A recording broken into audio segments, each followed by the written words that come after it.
It started with a scent. Faint, floral, haunting jasmine. The kind of smell that lingers even after the person is gone. Soft but intrusive, like a secret that refuses to fade. I remember the first time I noticed it. He came home late again. Said he'd been helping his cousin move. He looked tired. The kind of tired that doesn't come from lifting boxes but from carrying lies. When I hugged him, his shirt pressed against my cheek. And there it was, jasmine. A small thing, really. But it settled in my chest like an ease. Because his cousin, Leela, always wore jasmine. She was one of those effortlessly graceful women, the kind who never smudged her lipstick or lost her composure. Too polished, too perfect, too close. I remember teasing him once, half joking. "You sure she's really your cousin?" He laughed, a little too loudly. "God, you're jealous," he said, still smiling, but his eyes flicked away. That was months ago. Before the scent became routine. At first, I tried to explain it away. Maybe she'd hugged him. Maybe it was from her car. Maybe I was paranoid. You don't want to be the woman who doubts her husband over perfume. You don't want to be that kind of wife. But it kept happening. And once you notice something, you start noticing everything. The way he guarded his phone. How he started shaving more often. How his voice softened when he spoke to her on the phone. How her name slipped into conversations like a shadow. Still, I didn't confront him. Not yet. I needed proof. Not just of his betrayal, but of my own sanity. So I started watching not him, but the patterns. He used to leave his jacket on the chair by the door. Now it hung in the closet, zipped shut, as if he was hiding the scent from me. He used to forget his phone on the table. Now it never left his pocket. And the jasmine, always jasmine, clung to him like guilt disguised as sweetness. I once found a long, dark hair on his passenger seat. Too long to be mine. I sat there in silence for a long time, the world outside the car moving on as if nothing had changed. That night, I couldn't sleep. I lay beside him, listening to his breathing, wondering how love could turn into suspicion so quietly. He turned in his sleep, arm draped across me like habit, not affection. And I realized he wasn't mine anymore. Not really. Maybe he hadn't been for a long time. The next morning, I looked in the mirror and didn't recognize the woman staring back. The tired eyes, the forced calm. I used to think love made you glow, but mine had dimmed me. Still, I played my part. I smiled when he smiled, laughed when he cracked his hollow jokes, cooked his favorite meals, even though he barely touched them anymore. Because sometimes pretending feels safer than knowing. Until the night I found her earring. It was small, silver, and shaped like a tear, lying on the back seat of his car, shimmering under the faint glow of the streetlight. I held it in my hand, and something inside me went quiet, not broken, not shocked, just quiet.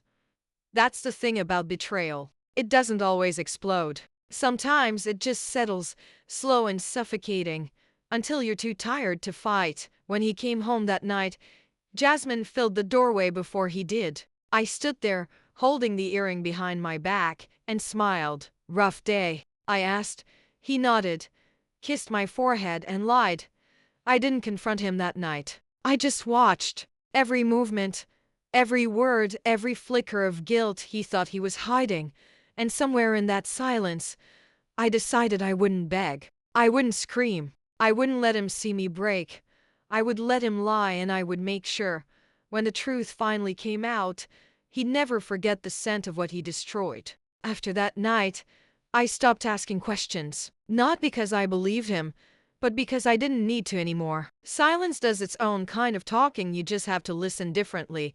He began slipping further away, like a man slowly vanishing behind a curtain of excuses. Late meetings, sudden errands, the kind of obligations that never existed before Leela came around. And me? I played my role perfectly. The trusting wife, the one who smiled, nodded, and asked if he wanted tea before bed.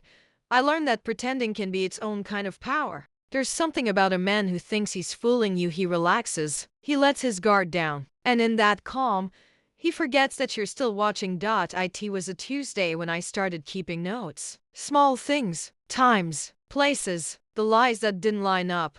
A pattern slowly began to emerge, like invisible ink brought to light. He wasn't even clever about it. The same office dinner twice in 1 week. A conference that didn't appear on his company calendar. And always that scent jasmine, fading on his collar, blooming on my suspicion. One evening, he came home humming. The same man who barely speaks to me these days. He tossed his jacket on the chair, the same chair he'd avoided for weeks, and walked to the kitchen, asking what was for dinner like nothing was wrong. That's when I knew something had shifted. Guilt had turned into comfort. He believed I was blind.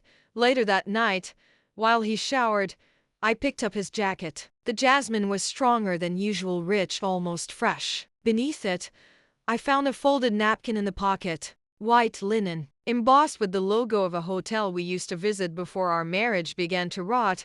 My throat tightened. That hotel had been our escape, once a place of laughter, of whispered plans. And now, it was the stage of someone else's passion. I stared at the napkin, the scent clinging to my fingers. Then I slipped it back carefully, precisely where it was. He didn't deserve the satisfaction of knowing I'd found it, not yet. The next day, I went there, not to confront, just to see. The hotel lobby was the same: marble floors, golden light, the faint music of money and secrets. I sat at the caf, a cup of coffee growing cold in front of me, my hands steady only because my heart had already done all its breaking. They arrived an hour later. I saw them before they saw me. She wore white, simple, elegant, with her hair tied back in that careless way that only beautiful women can pull off. He walked beside her, lighter, freer, the version of him I hadn't seen in years. He reached for her hand as they laughed, and I realized he hadn't touched me like that in a very long time. When they passed by, I looked away, not out of shame, but to protect the small, surviving part of me that still remembered who I was before him. I didn't approach them, didn't shout, didn't create a scene. I simply paid the bill, walked out into the sunlight, and exhaled the last trace of jasmine from my lungs. That night, I made dinner as usual. He came home late, smelling faintly of wine and guilt. "Rough day," he said, rubbing his temples. "Long one," I replied, smiling, but I managed. He didn't notice the calm in my voice, the kind that doesn't come from peace but from decision. The next few weeks were quiet. Too quiet. He seemed almost relaxed, assuming whatever suspicion had existed had died out. He started leaving his phone on the counter again. Password still there, but confidence replacing caution. I didn't need to unlock it. I already had what I needed: truth. And truth doesn't demand confession. It just waits. Sometimes I'd pass by his jacket hanging in the hall and breathe in that same jasmine, and instead of pain, I felt a strange sense of clarity. That scent no longer belonged to her. It belonged to my awakening. One afternoon, I got a call from my friend Sarah. She worked at his office. A different department, same building. "You might want to come by tomorrow," she said quietly. "There's a client dinner. He's bringing someone, and it's not you." I didn't answer right away, just smiled into the silence. "Thanks," I finally said, "but I already know." That night, I didn't sleep. I sat by the window, watching the city lights blur through my reflection. I thought about the woman I'd been, the one who loved too easily, forgave too quickly, doubted herself too much. She was gone now, replaced by someone colder, quieter, but stronger. In the morning, I got dressed not in sadness, but in armor. Black dress, hair pinned, red lipstick, the kind he used to call too much. I didn't go to the dinner. I didn't need to. I simply called the hotel, the same one from the napkin, and made a reservation under his name for the next night. Then, I left a message with his boss, a professional one. "Just a heads up," I said, my voice calm. "Your employee might be using company resources for personal entertainment. Thought you should know." No anger, no vengeance in my tone, just truth, delivered plainly. By next week, his world began to shift. Meetings cancelled, calls unanswered. His charm no longer works on the people he depended on. Jasmine turned to smoke. He came home one evening, looking smaller somehow. "They're investigating something," he said, eyes darting. I don't know why. I just nodded. "I'm sure it's nothing." It wasn't anything. Because sometimes, justice doesn't come in storms or confrontations. It comes in silence, steady, precise, inevitable.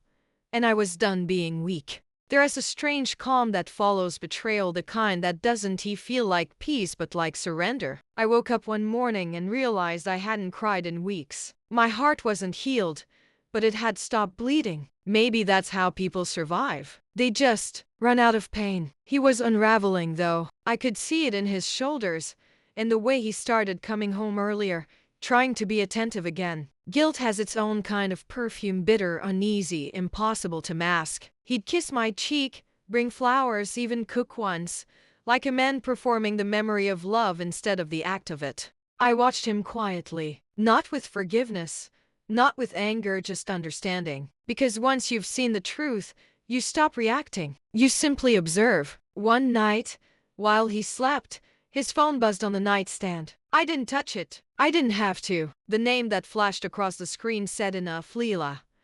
I stared at the heart symbol, that small digital cruelty, and smiled. The same smile people wear when they finally accept the worst and feel free because of it. The next day, I went to work as usual. I moved through the motions like a ghost, wearing my own skin, polite, efficient, invisible. But inside, something had shifted. I wasn't the victim anymore. I was gathering myself quietly, patiently, like a storm forming out of still air. At lunch, I stopped by the same cafe he used to take me to when we were newly married. The waiter recognized me, smiled, and asked if my husband would be joining. Not this time, I said softly. He's busy with someone else. That night, he came home distracted. I could tell from the way he didn't meet my eyes. He sat on the couch, scrolling through his phone, pretending to care about the news. I sat across from him, watching the flicker of the television light dance over his face. It felt strange, like looking at a stranger who happened to know your favorite color. When he went to bed,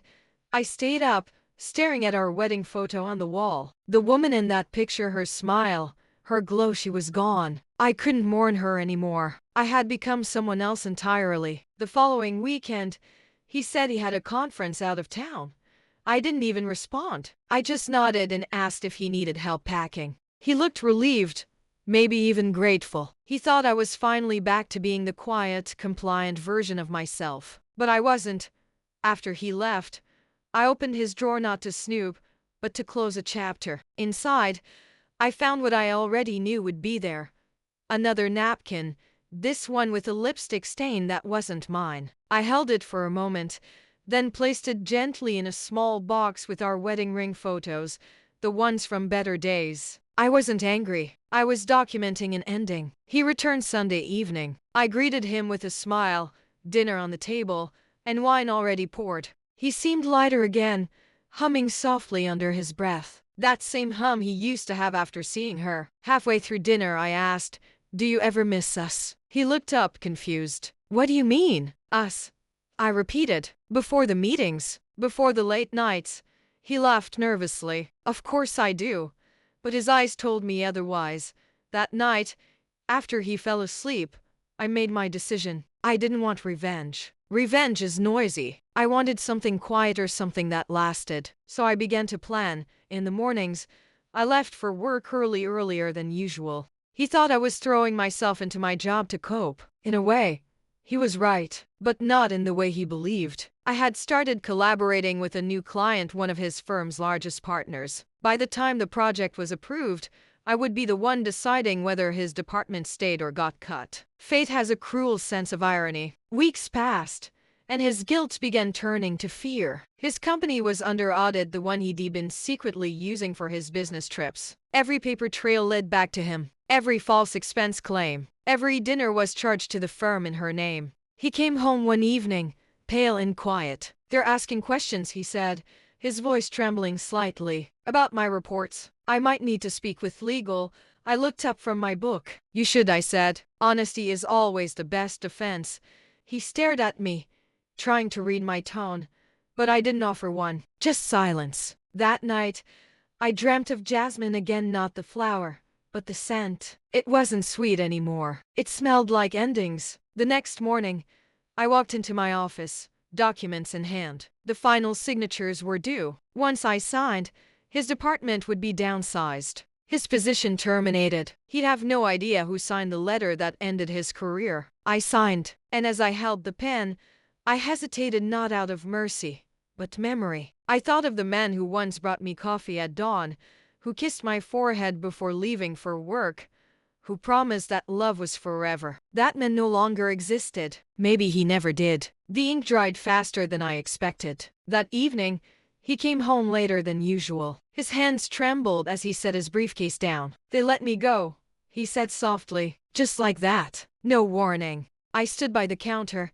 drying my hands on a towel. "I'm sorry," I said. And I was, but not for him. For the years I'd wasted believing in something fragile enough to be replaced by jasmine and lies. He sat down, face in his hands. "I don't understand," he whispered. I gave them everything. I wanted to tell him, so did I. But I didn't. Instead, I walked over, placed a hand on his shoulder, and said the only thing that mattered. "You'll figure it out." Then I walked upstairs, leaving him in the silence he created. That night, as the city hummed outside our window, I lay awake and realized something profound. Forgiveness isn't about freeing them. It's about freeing yourself from needing an apology. He destroyed the version of me that needed him, and in doing so, he built the version that no longer did. He didn't leave right away. Men like him rarely do. They linger in the wreckage they created, searching for the comfort they once took for granted. He stayed in the house for weeks, pacing, drinking, calling old contacts who suddenly stopped answering. His confidence evaporated faster than his excuses. Every morning, I made coffee. Not for him, for myself. The same way he used to before everything changed. It was a small ritual, but it reminded me that I could exist without him. He watched me sometimes, as if realizing for the first time that I no longer needed his presence to fill the room. There's a kind of silence between two people who've stopped pretending. It's not peaceful. It's heavy, like a truth no one dares to speak out loud. He'd ask questions, small ones at first. "Did I ever make you happy? When did things start falling apart?" I answered politely, vaguely. I wasn't cruel, just distant, like a stranger offering sympathy to another's misfortune. He tried to make things right in his own way. Cleaned the dishes, fixed the porch light, bought groceries. Small, desperate gestures that came too late. I watched him try, and for the first time, I didn't feel anger. I felt pity. He wasn't just mourning his job, he was mourning control. The illusion that he had built his life on, that I would always be there waiting. But the truth is, by the time he realized what he'd lost, I had already built a life outside his reach. One afternoon, he found the envelope, the letterhead with my company's name on it. I had left it intentionally half buried under a stack of papers on the table. When he saw the signature, my signature, his face drained of color. "You," he whispered, staring at the page as if it were a ghost. "You signed it." I looked up from the sink, calm. "Yes." His lips parted, but no words came out. There was nothing left to say. The man who once mocked my quietness, my softness, now stood silent before the strength he never saw coming. He sat down slowly, holding the paper like it burnt. "You ruined me," he said finally. "No," I said, my voice steady. "You did."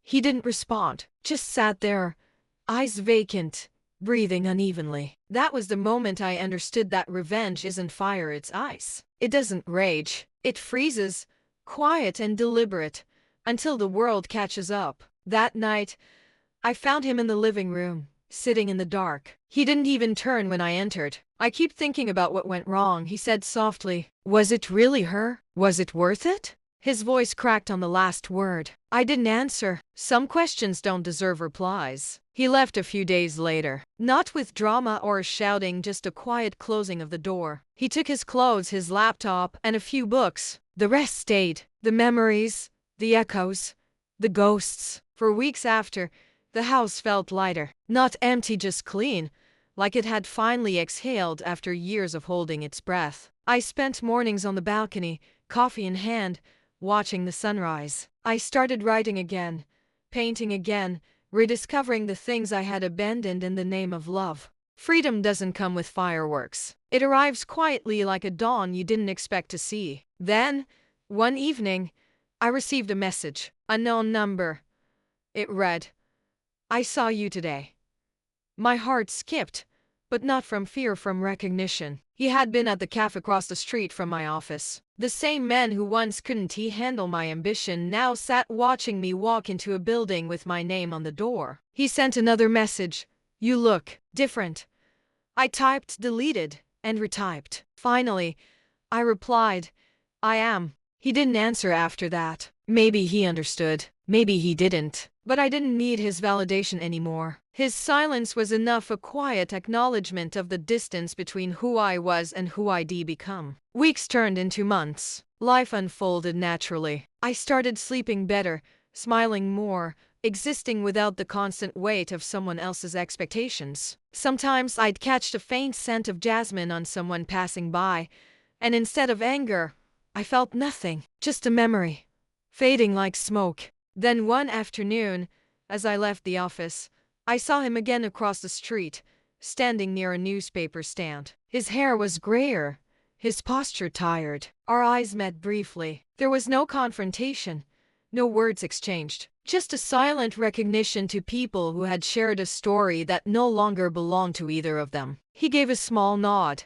I returned it. That was all. As I walked away, I realized the strangest thing: I didn't want revenge anymore. I didn't want him to suffer. I just wanted him to remember that once he had a chance to stand beside me, and he chose to stand above me instead. And now, he was watching me from below. When I reached my car, I looked back one last time. He was gone, just like the scent of jasmine, once sharp, now forgotten. Driving home, I rolled down the window, feeling the wind on my face. For the first time in years, I didn't think about him. I thought about myself, about everything I had built from the ashes he left behind. That night, I stood by the mirror and studied my reflection. There was a calmness in my eyes I hadn't seen before, a quiet kind of beauty that comes only from survival. He once said he couldn't handle a strong woman. The truth was, he never met one, not until he broke the weak one apart and she rebuilt herself into steel. It's strange how peace arrives not as a celebration, but as stillness. One morning, months after everything ended, I woke up before dawn. The house was quiet, soft light spilling across the floor. I stood by the window with my coffee, the city stretching awake beyond the glass, and I realized something I hadn't felt in years. I was okay. Not healed completely, not free of scars, but okay. And that was enough. I began to fill my days differently. The woman who once revolved around someone else's moods now built her world around purpose. My company grew faster than I expected. Meetings, projects, new faces, and every success carried a whisper of irony. The same determination he once mocked was now the reason investors called me formidable. There was a time I'd have wanted him to see it, to regret what he'd lost. But the deeper I went into my new life, the less I cared about being seen. Some victories don't need witnesses. One Friday evening, after a long day, I stayed back in the office. The city lights flickered below, and I opened an old drawer that still held a few forgotten things: a dried jasmine flower, a half-burnt candle, and a photo of us from years ago. We looked happy, unburdened by time or truth. I stared at it for a long moment, then smiled. Not bitterly, just softly. That girl in the picture didn't know how strong she'd have to become. She didn't know that love would teach her pain before power. I owed her gratitude, not shame. I slipped the photo into the drawer again, closed it gently, and turned off the light. Some doors don't need slamming. They close quietly when you're ready to move forward. The next day, I visited my mother. She had always been gentle but sharp, the kind of woman who saw more than she said. When I told her he'd left for good, she nodded, almost knowingly. "You were never weak," she said. "You were just kind to the wrong man." Her words stayed with me. Weakness had never been my problem, silence had. The silence that made me shrink, apologize for existing too fully, for being too capable. But now, silence felt different. It was no longer something that kept me small. It was space, sacred, grounding. That evening, while driving home, I passed by his old office building. It was strange seeing it now, the same glass walls, the same lobby where I once waited for him, anxious and invisible. But everything had shifted. I wasn't the woman waiting anymore. I was the woman others waited for. Weeks later, Our paths crossed one last time. A business conference downtown Neutral Ground. He didn't know I'd be there. I didn't plan to see him, but fate has a cruel sense of humor. I was standing by the stage, talking to a client, when I noticed him across the hall. He looked older, heavier in spirit. His smile was smaller, his gestures slower. For a brief second, his eyes found mine. Recognition, regret, maybe both.